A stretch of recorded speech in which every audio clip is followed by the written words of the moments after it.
muito maravilhoso. E hoje nós vamos começar a falar sobre ansiedade. Ansiedade. Aqui nesse capítulo nós vamos nos deparar com a ansiedade de alguém que está apreensivo porque uma promessa não estava acontecendo no tempo que ela achou que aconteceria. E o transtorno veio, mas veio nem a cavalo, veio de camelo, de dromedário. Terrível. É sobre isso que nós vamos falar, tá bom? Então, Gênesis, capítulo 21, do verso 8 ao verso 11. Aleluia. Som. Gênesis, capítulo 21, do 8 em diante. Assim o menino cresceu e foi desmamado. E Abraão fez um grande banquete no mesmo dia em que Isaque foi desmamado. Sara viu o filho de Agar, a egípcia, que ela dera a Abraão, zombando dele, do menino. Então disse a Abraão: manda embora esta escrava e o seu filho, porque o filho desta escrava não será herdeiro com o meu filho Isaque. E este assunto desagradou muito a Abraão por causa do filho. Detalhe que algo saltou ao meu coração aqui agora, que eu não tinha tentado numa palavrinha, num posicionamento dela. E ela diz assim: seu filho, essa escrava e seu filho. Ela não disse essa escrava e o teu filho. Teu, de Abraão. Seu filho, essa escrava e seu filho. É o próximo e o afastado. Teu, seu. Ela queria fazer uma separação muito grande, deixar claro que ela não considerava ele como parte da família. Daria uma outra pregação aqui. Mas vamos lá. A criança cresceu e foi desmamada.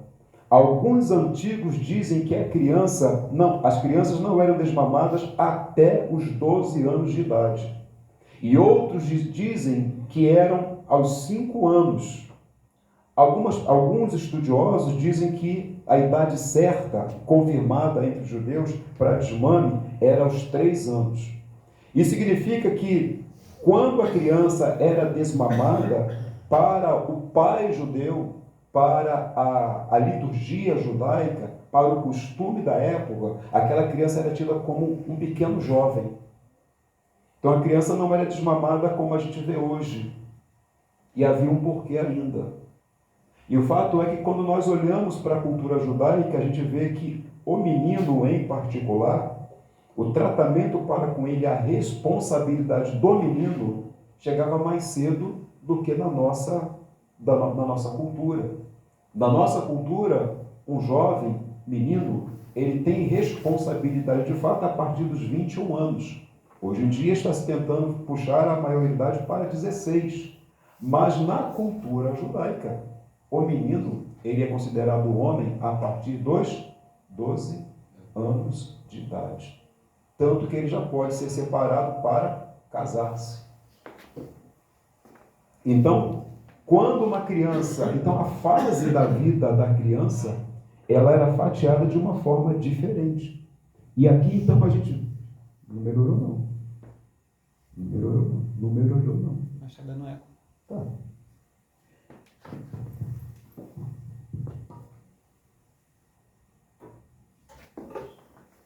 Então a gente vê que na cultura judaica a coisa era um pouco diferente. De acordo com os costumes judaicos, o momento em que uma criança é desmamada é um motivo de comemoração, Uma criança desmamada, uma criança que é desmamada significa que ela sobreviveu ao estágio frágil da infância e agora ela pode comer um alimento sólido e viver independente da sua mãe. Em Gênesis 21:8 lemos: Isaac cresceu e foi desmamado. Neste dia em que o menino foi desmamado, Abraão deu um grande banquete. Ele deu o quê? Um grande banquete. Significava dizer que havia uma festa naquela família, porque aquele menino havia rompido uma fase da sua vida. Rompido uma fase da sua vida. De acordo com as tradições rabinas judaicas, o desmame poderia ser entre os 18 meses de vida aos 5 anos. E isso a gente vê um paralelo disso em 1 Samuel capítulo 1, verso 24. Tradição judaica. Lá em 1 Samuel capítulo 1, verso 24, você vai ver quem? Ana entregando Samuel para o profeta Eli. Ou seja, esse menino foi desmamado e agora desmamado, ele vai ser entregue para o serviço na casa do Senhor. Significa dizer que esse menino Samuel havia rompido uma fase da sua vida. Eu posso abrir aqui um parênteses para começar a falar a respeito de fases. Se estamos falando de ansiedade, do problema que a ansiedade traz, e o tema da mensagem é ansiedade inimiga da paz, mesmo Ana, embora se ela tivesse entregado esse menino antes do tempo para servir no templo, ele estaria na mão de um homem de Deus, estaria na casa do Senhor, servindo ao Deus de Israel, mas quem não teria paz? A sua mãe. Assim como agora, quando Isaac é desmamado, ele é colocado no seio da família, ele pode brincar alegremente, o coração dessa mãe começa a ter uma paz no coração. E por causa dessa circunstância de paz, de vitória, Abraão faz uma festa. O que eu quero dizer com isso em primeira mão? Existe um momento de cantar a vitória. E a gente não pode antecipar as fases na nossa vida.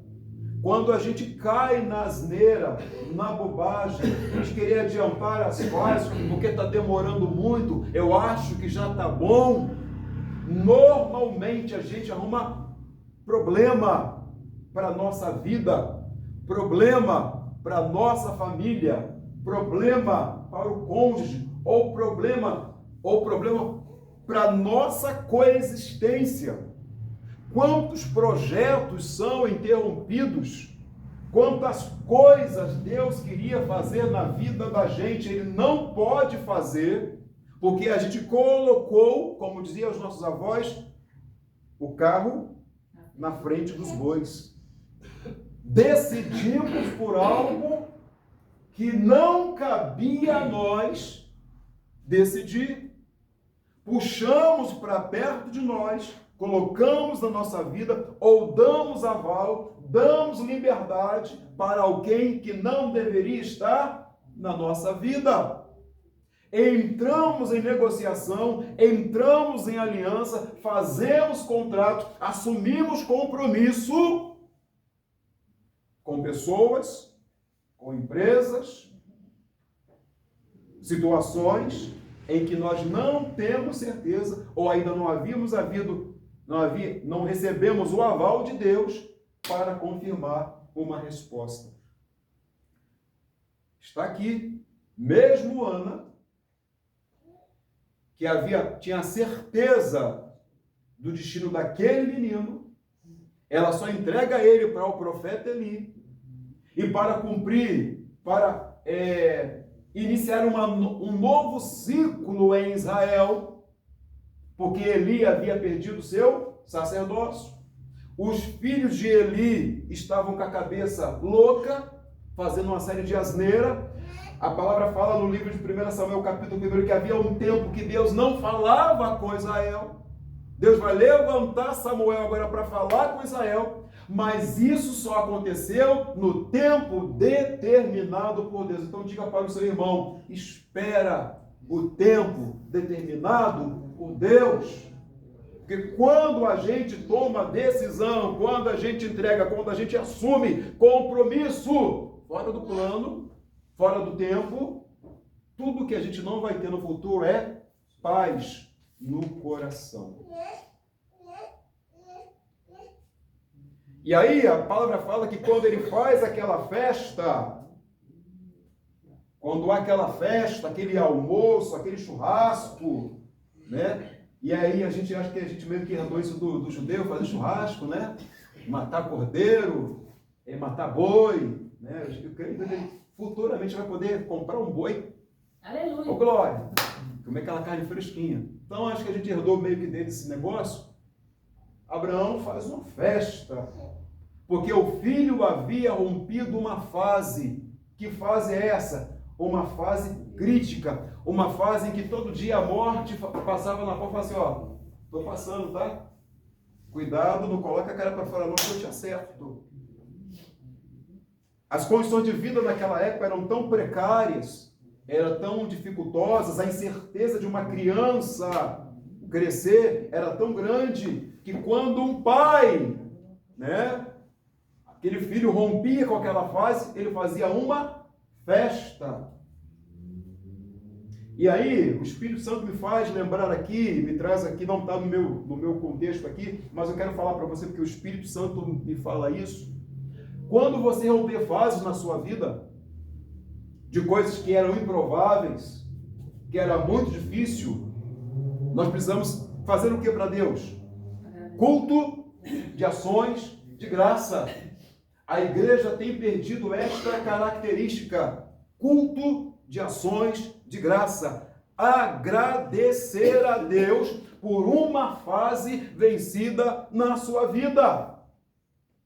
Há quanto tempo você e eu, nós não fazemos um culto de ações de graça ao Senhor? Há quanto tempo a gente não mata um boi para agradar a Deus? Quem recebeu uma bênção aqui recentemente? Só umas 2 pessoas? Então tem culto de ação de graça. Eu não quero, não estou falando para você fazer uma festa, mas transforma, por exemplo, o culto de domingo num culto de ação de graça. Chega aqui e diga, eu quero oferecer esse culto ao Senhor por causa dessa bênção alcançada, porque essa fase foi vencida na minha vida. Amém? Então, se você venceu alguma fase na sua vida, aquilo que era improvável, que o diabo disse que você não conquistaria, se você venceu numa coisa que muita gente pereceu, levante a sua voz agora e glorifique o Senhor. Diga, Senhor, eu dou glórias ao Senhor, porque eu venci mais uma fase na minha vida. Aleluia! Mas, como aquele menino era um desconforto para uma outra família, diz a palavra que o filho de Agar agora vai zombar daquele menino. Vai zombar daquela festa. A palavra diz que ele tinha mais ou menos entre 12 e 13 anos nessa época. Havia um distanciamento de idade entre os dois. Ele deveria estar alegre porque quem era aquele menino para o qual estava sendo feita uma festa? Quem que era dele? Irmão. Ele deveria, nem está aqui, mas desceu e fresquinho aqui de novo. Era irmão. Deveria estar o quê? Alegre. Aquela mãe, a mãe dele, a madrasta do menino, deveria estar fazendo o quê? Se alegrando. Nossa família, nossa parentela rompeu uma fase, houve uma vitória. Quantas das vezes a gente tem pessoas do nosso lado, na nossa parentela, na nossa família, dentro da igreja, que deveria se alegrar com a gente por uma fase vencida, e ao invés da pessoa se alegrar com a pessoa zomba da gente. Que bobagem! Para que festa? Que tanta alegria é essa? E se você não vigiar, você murmura, a sua festa se torna em lamento. Porque você achou assim, a gente acha assim, fulano deveria se alegrar comigo e não está se alegrando. Mas o Espírito Santo manda falar para você aqui hoje, não se entristeça com quem não se alegra com as tuas vitórias, ainda que ela seja pequenina. Amém? Amém. Se alegre com quem se alegra com você. A vida é feita de pequenas conquistas. É de pequenas e pequenas conquistas que a gente cria um legado. É de pequenas e pequenas conquistas que a gente se torna grande. É de pequenas e pequenas conquistas que a gente se torna alguém conhecido e reconhecido. Aleluia. Toca, fala para o teu irmão assim, é de pequenas e pequenas vitórias que você vai ser reconhecido. Então, se a pessoa não está se alegrando com você, catar coquinho, catar amêndoa, pinhão. Vai fazer alguma coisa, mas para de me perturbar, para de me atribular. E sabe por que as pessoas atribulam a gente? Porque a gente dá muita importância ao que as pessoas pensam. Nosso maior problema é esse. Só nos incomoda aquilo que a gente dá importância. A gente dá mais importância ao que as pessoas pensam de nós do que o que Deus pensa ao nosso respeito. Pedro fala que nos importa agradar a Deus, ao invés de agradar o homem. Então, a partir de hoje, ao invés de você ficar preocupado com que A e B, colega A, colega B, amigo A, amigo B pensa de você, se preocupa com o que Deus pensa de você. Sabe por quê? Vou fazer as palavras da missionária e do que o Tiago falou. Jesus está voltando. E se Jesus está voltando, o que me importa? Tipo, Cauê, eu vou te arrebatar? Você vai me arrebatar? Tiago, eu vou te arrebatar? Você vai me arrebatar? Rafael, eu vou te arrebatar? Você vai me arrebatar? Tem vaga no seu Uber para ir para o céu? Não tem. Uber é individual. Então a gente fica muito... Por que eu estou falando isso? Porque a gente fica muito preocupado com o que as pessoas pensam e a gente esquece de perguntar a Deus o que o Senhor está pensando da minha condição espiritual. Quando o ônibus do arrebatamento passar, eu vou ser recolhido? Ou eu vou ficar para trás? Olha ao redor quanto a gente começou a caminhada e ficou no meio do caminho. Vocês pensam que isso é uma coisa à toa? Isso não é uma coisa à toa, isso é espiritual. Quanta gente começa a caminhada. Tem gente que não consegue passar um ano firme na casa do Senhor. E vocês estão vendo essas coisas acontecendo. Aqui no nosso caso, aparece muito porque nós somos uma igreja de expansão, é pequena ainda. Então, o primeiro que falta, um que falta, dois que faltam, você sente. Mas isso não é particular daqui. Em todas as denominações, uma igreja que tem 1000 pessoas, a cada mês 100 some. Aparece 50, 100 some. Porque as pessoas estão vivendo uma fase em que as pessoas não conseguem ficar firme na presença de Deus. O crente está muito volúvel, muito inconstante, oscilante. As pessoas são movidas por movimentos e não pela raiz da palavra. As pessoas são movidas pelo que está acontecendo no momento, pela vibe da hora. Nós precisamos ter raiz. O que é que a palavra diz? Como é que eu tenho que viver? Quem sou eu no reino? Para que é que Deus me chamou? Do que é que eu faço parte? Em que Deus está contando comigo? O que é que está faltando muito hoje? A pessoa assume o compromisso hoje, amanhã ela já não tem mais compromisso. É com o pastor? É com a denominação? É com Deus. Vocês olham assim, vocês não pensam às vezes que nós nos entristecemos com algumas coisas que a gente vê, que a gente ouve, que a gente sofre? Mas eu não estou aqui para servir ninguém. Eu não sirvo a Deus por causa do Tiago, eu não sirvo a Deus por causa do irmão ao seu, só entende, irmão seu. Eu não sirvo ao seu por causa da missionária, eu não sirvo a Deus por causa do William Mendes, meu filho. Eu sirvo a Deus porque eu sirvo a Deus. Se a gente for olhar para o que a gente ouve, às vezes dentro da nossa própria casa, às vezes do irmão, daquela pessoa que você pegou, você pagou o preço por ela, você deu o seu melhor por ela. Se você for olhar para isso, você abandona o barco. Você só quer saber, eu não vou pastorear coisa nenhuma mais. Porque ingratidão, porque a gente desagradando você, colocando sal no seu bolo, colocando açúcar no seu churrasco, atrapalhando a sua festa de ação de graça, tem de monte. Só que a gente não serve ao homem, a gente serve ao Senhor. E aqui eu vejo, né, esse menino deveria estar se alegrando com a festa do irmão. Meu irmão sobreviveu a uma fase da vida dele. Não, ele está o quê? Zombando. Talvez a sua conquista seja pouco, seja nada, para quem não conhece a sua história, não sabe de onde você saiu. Vou acrescentar. Talvez a sua vitória não agrade as outras pessoas, porque não sabe que você é promessa de Deus. Diga assim, eu sou promessa de Deus. Se alegrarem ou não, o problema deles. Diga assim, eu sou promessa de Deus. Para quem? Talvez para a sua casa. Talvez para a sua casa, com certeza. Talvez para a sua empresa. Talvez para a sua escola. Talvez lá para o hospital onde você trabalha. Talvez lá para a empresa onde você trabalha. Talvez lá para a empresa onde você trabalha. Eu sou promessa de Deus para as Forças Armadas. Aonde eu estou pregando a palavra. Aonde eu sou um representante legítimo do céu. Eu posso ouvir um amém para isso? Amém. Porque eu me converti, a minha parentela se converteu. Porque você se converteu, a sua família tem que se converter. Você é a promessa, você é instrumento, você é o poder de Deus na terra. Eu posso ouvir um amém para isso, igreja? Amém. Então, quem não se alegrou, coma menos. Mas aí o que acontece aqui? Ele está zombando. E essa zombaria vai causar um transtorno tremendo no meio dessa parentela. E por que ele está zombando do irmão? Porque ele foi gerado na carne. E é por isso que a gente não tem que ter relacionamento com quem vive na carne. Porque quem está na carne não vai entender você. Quem está na carne não vai entender as fases que você viveu. Quem vive na carne não vai se alegrar com a sua alegria, com o seu esforço. Quem vive na carne não entende o esforço que você faz. Num domingo como esse, você poderia estar no shopping passeando por aí. Você está na casa do Senhor. Quem está na carne nunca vai entender o teu momento a sós com Deus.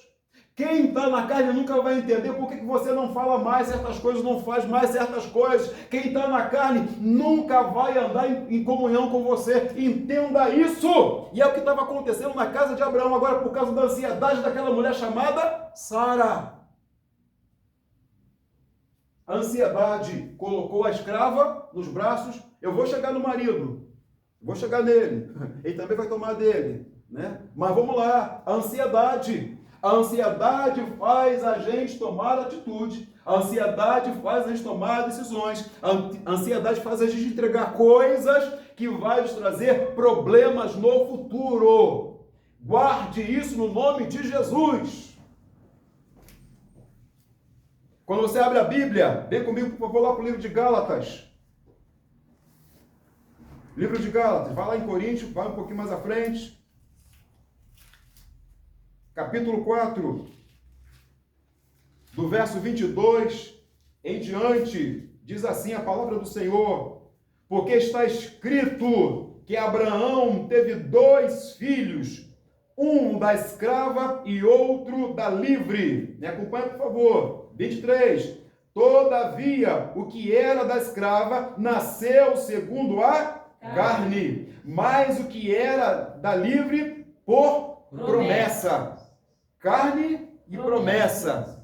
Carne e promessa. Grava esta palavra. E o que se entende por alegoria, porque estes são os 2 concertos, um do Monte Sinai, gerando filhos para a servidão. Estamos falando da lei. Coisas carnais para a servidão, que é Agar, que é Ismael. 25. Ora, esta é Agar, é Sinai, um monte da Arábia, que corresponde a Jerusalém, que agora existe, pois é escrava com seus filhos. Sistema judaico, lei que não salva ninguém. Vamos mais adiante, 26. Mas a Jerusalém, que é de cima e é livre, a qual é mãe de todos nós, graça. Porque está escrito: alegra-te, estéril, que não dás à luz, esforça-te e clama, tu que não estás de parto, porque os filhos da solitária são mais do que os filhos, mais do que as da que tem marido. Mas nós, irmãos, somos filhos da promessa, com Isaque, filhos da promessa, da fé, da graça, da alegria, da obediência. Mas como estão aqueles que era gerado segundo a carne, perseguia o que era segundo o Espírito, assim é também agora. Por isso que quem não nasceu no Espírito, quem não aceitou Jesus de verdade, quem não tem Jesus no coração, primeiro, nunca vai te entender. Segundo, nunca vai andar com